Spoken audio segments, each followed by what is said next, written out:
Hello student, competitive nursing চ্যানেলে সবাইকে স্বাগতম।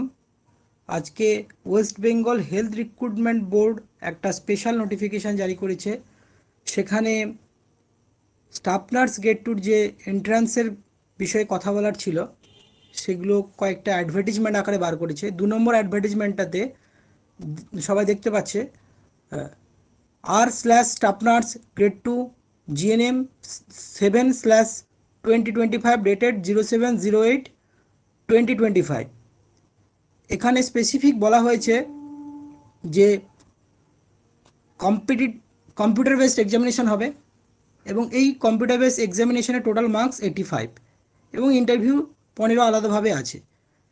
কিন্তু এই স্পেসিফিক যে ইন্টারভিউটা, পরীক্ষাটা, সেটা কি পদ্ধতিতে হবে? 1 নম্বরে স্পেসিফিক বলেছে pattern and scheme of examination. এখানে বলছে the total mark of CBT will be 100। There will be 50 question of 2 marks each. 50টা কোয়েশ্চেন হবে, প্রত্যেকটা কোয়েশ্চেনের মান 2 করে। For each wrong answer 0.5 mark will be deducted. একটা কোয়েশ্চেন ভুল করলে হাফ মার্ক কাটা যাবে, 0.5। দুটো কোয়েশ্চেন ভুল করলে 1 মার্ক কাটা যাবে। The marks obtained by a candidate out of 100 will be normalized if CBT is held in more than one shift। যদি টিসিএস এক্সামিনেশন কন্ডাক্ট করে মর্নিং শিফট, দুপুরে এবং সন্ধ্যাবেলা 3টে ভাগে যদি পরীক্ষা নেয়, তখন কিন্তু ডিফারেন্ট যে সেটে পরীক্ষা হবে সেই সেটের হাইয়েস্ট মার্কস এবং লোয়েস্ট মার্কসের মাঝখানে নর্মালাইজেশন করা হবে এবং সেই নর্মালাইজেশনের ভিত্তিতে সবার একটা একাডেমিক ক্যান্ডিডেটদের একটা মার্কস হবে। এই যে process will be scale down by the multiplying actual marks by 0.85।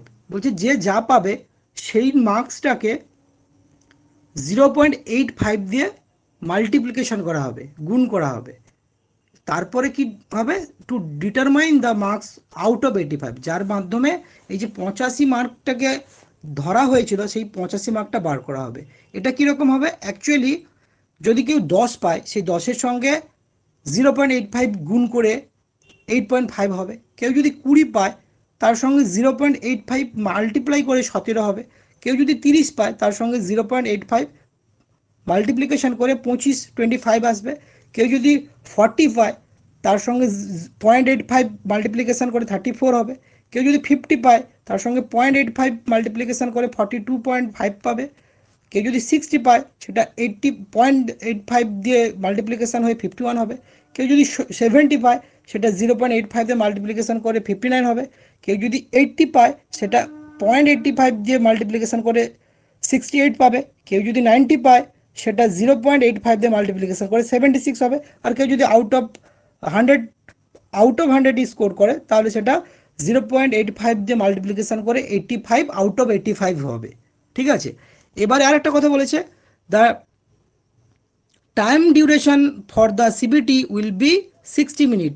60 minute, 1 ঘন্টায় 50টা কোশ্চেনের জন্য সময় বরাদ্দ করা থাকবে। ঠিক আছে? এছাড়া সিবিটির জন্য নার্সিং বেসে কতগুলো সাবজেক্ট বলেছে, যেটা সিলেবাস দেওয়ার কথা ছিল হেলথ রিক্রুটমেন্ট বোর্ডের, সেই সিলেবাসটা প্রোভাইড করেছে। এরপরে আমি সেই সিলেবাসটা দেখাবো, একটু সবাই ফলো করবে।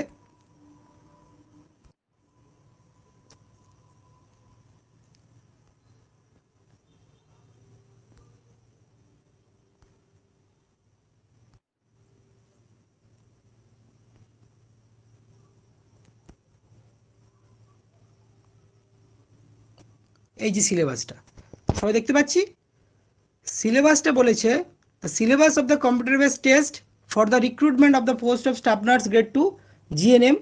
নোটিফিকেশান নম্বরটা সেম থাকছে।